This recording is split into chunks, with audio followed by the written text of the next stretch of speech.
Hey, good morning Internet. Aujourd'hui, je veux adresser un message particulier à tous les guerriers et guerrières de la vie en cette fin d'année parce que j'ai eu près de moi des gens qui ont tenté des choses dans les règles de l'art.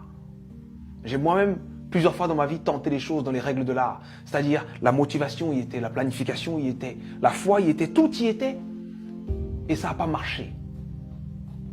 Et ça arrive. Des fois, ça arrive même que tu sais que ça va marcher, tu fais tout pour que ça marche, mais d'autres choses que tu croyais là s'effondrent. Des imprévus de la vie arrivent en angle mort et boum! Des choses qu'on peut appeler catastrophiques. Et là, tu te poses la question, mais pourquoi moi? Pourquoi c'est aussi dur pour moi? Pourquoi ça m'arrive à moi? Si tu es de ceux qui se posent cette question, il faut que je te raconte l'histoire d'un homme. Cet homme est né en 1809.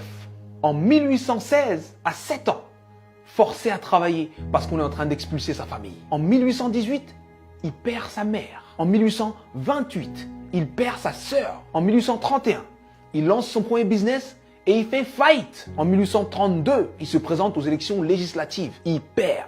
En 1833, il emprunte de nouveau de l'argent pour créer un business qu'il lance et qui fait faillite encore. En 1835, il rencontre une femme merveilleuse, il tombe amoureux d'elle, il se fiance et elle meurt. En 1836, il rentre dans une période sombre de sa vie, il rentre dans une dépression profonde et il reste alité pendant 6 mois consécutifs. Mais il se relève. Il se relève et cette même année, 1836, il se représente aux élections législatives et il perd de nouveau. En 1840, il se présente pour être électeur. Il perd. Et en 1842, il rencontre la femme avec qui il va finir sa vie, sa femme. Il tombe amoureux, il se fiance, il se marie et elle lui donne 4 enfants.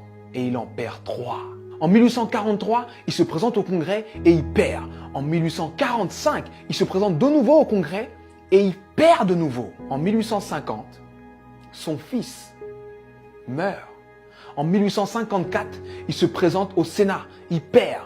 En 1956, il se présente pour être vice-président. Il n'a même pas 100 voix. En 1958, il se présente de nouveau au Sénat et il perd de nouveau. Et en 1960, Abraham Lincoln est élu président des États-Unis d'Amérique. Et il fait 2 mandats exceptionnels qui font de lui l'un des présidents les plus respectés et les plus impactants de l'histoire des États-Unis. C'était important que je te raconte cette histoire. C'était important que je te raconte cette histoire parce que on voit le héros, mais on ne voit pas les coulisses de la réussite. Il faut que tu acceptes les coulisses de ta réussite.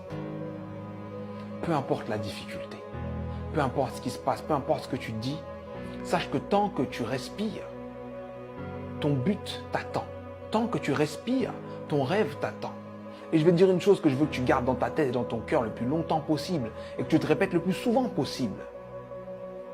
Les épreuves que tu trouves sur ton parcours sont adaptées à ton potentiel. Les petits potentiels ont de petites épreuves. Les gros potentiels ont de grosses épreuves. On peut tous, dans nos vies, prendre des feuilles, noter les dates des moments les moins drôles de nos vies, les moments les plus difficiles de nos vies, et faire une liste comme celle que je viens de faire pour Abraham Lincoln. Mais sincèrement, je pense que Abraham Lincoln faisait l'inverse. Pour avancer dans les coulisses de la réussite, pour avancer face à toutes ces épreuves, il faut se focaliser sur ce qu'il y a de bon, de positif, et ce qui nous donne envie d'avancer. Donc, je sais que ça peut être dur d'être au cœur de la tourmente, ça peut être dur de perdre des gens, de faire face à l'échec encore et encore et encore. Mais, concentre-toi sur ce que tu es en train d'essayer d'accomplir et accomplis-le. Et je peux te garantir que parce que tu es passé par là, tu as changé l'ampleur, le sens et le goût de ta réussite. Alors traverse ces épreuves. Elles sont adaptées à ton potentiel, elles sont là pour te faire grandir. C'était SUDI, j'espère que cette vidéo t'a plu. Et si elle t'a plu, partage-la. Merci.